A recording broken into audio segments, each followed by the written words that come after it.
Tonight in Pasadena, California, the Alabama Crimson Tide and the Texas Longhorns play for the top spot in college football. Two of the highest paid coaches in this wonderful land, Nick Saban of Alabama and Mack Brown of Texas, will be on the sidelines. Mack Brown, for example, will make $5 million a year all the way through 2016, whether he wins or loses any given season. His school, the University of Texas, is making budget cuts elsewhere. So we say move over, Wall Street bankers are the real fat cats on Main Street. College football coaches. Joining us is Bob Bodine, CEO of one of the leading search firms for college football coaches, Eastman & Bodine, and Brit Kirwan, Chancellor of the University System of Maryland, also a co-chair of the Knight Commission, which has recommended reforms in college football. Good to have both of you with us. We appreciate it. This started this morning with Morning Joe. We've had a little bit of fun with it, but there are some serious questions here. Can you make the case, Bob, for why these guys are worth $5 million a year for extended contracts, and a lot of these guys, according to an analysis by ESPN, even if they're complete and utter failures, they get these golden parachutes of $2 million plus to walk. It sounds like Wall Street bankers. Well, you know, Aaron, one of the things that I think you have to look at this institution by institution. You can't look at Quinnipiac in the same way you'd look all of a sudden at the University of Texas. 92,000 fans came out to watch a practice at Nick Saban's Alabama as they started out the year. And I think as you look at his program, he brought in $37 million net. So $3.94 million for $37 million. I think most common sense people will look at the two coaches, Mack Brown at the University of Texas and Nick Saban, have actually been worth it. Okay, Britt, here's the thing, though. University of Texas, has been increasing its tuition because it's been having all sorts of issues in the economic slowdown at the same time that Mr. Brown has been getting an increase in his compensation to many millions of dollars. Does that make sense? Well, I mean, that's exactly the point, and that's why the Knight Commission has undertaken this year-long study of the financing of intercollegiate athletics. You know, there are 120 football subdivision schools, and of those 120, only 20 make enough revenue from athletics to pay the cost of their entire athletics programs. So the other 100 are subsidizing athletics from institutional resources at the very time that tuitions are going up, faculty are being furloughed, classes are being cut, enrollment is being capped.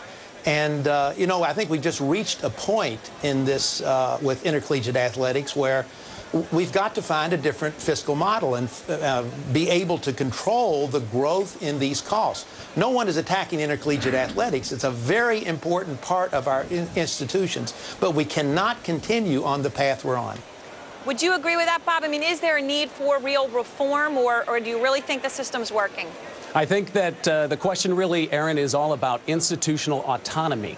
And so the question is that regulation versus autonomy. And each university has a board of regents, has a president or a chancellor, and has an athletic department, you know, an athletic director who actually has to be fiscally responsible for theirs.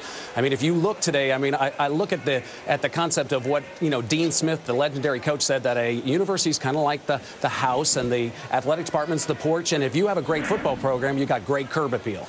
See, here's my question, though. We got a picture up right now, overpaid, question mark. Nick Saban's on there, Mack Brown between $4 and $5 million. And we got John Mack from Morgan Stanley. His comp for 09 is $800,000 all in.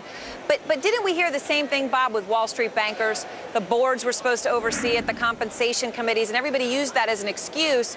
But then everyone sort of seemed to realize, wow, these guys really are just ridiculously overpaid. And if you compare them to each other, the numbers just keep going up and up. Well, I agree with you. I think Could I add? Go ahead. Go ahead, Britt. Well, I was just going to make a comment. You know, the Knight Commission did a survey of the bowl subdivision presidents, all 120, and two comments came back. The consensus view was A, that the model isn't sustainable, and B, the biggest single driver in costs getting out of control are coaches' salaries. Football coaches' salaries have gone up 44% over the last 3 years. There are assistant coaches on college campuses making $350,000, $360,000, $400,000 a year. Tennessee just hired an offensive coordinator at $1 million. That's an assistant coach. Now, you know, we've entered in a world, maybe there are a handful of schools, 15, 20, who can continue that. Are they going to be able to run a football college season with 20 schools?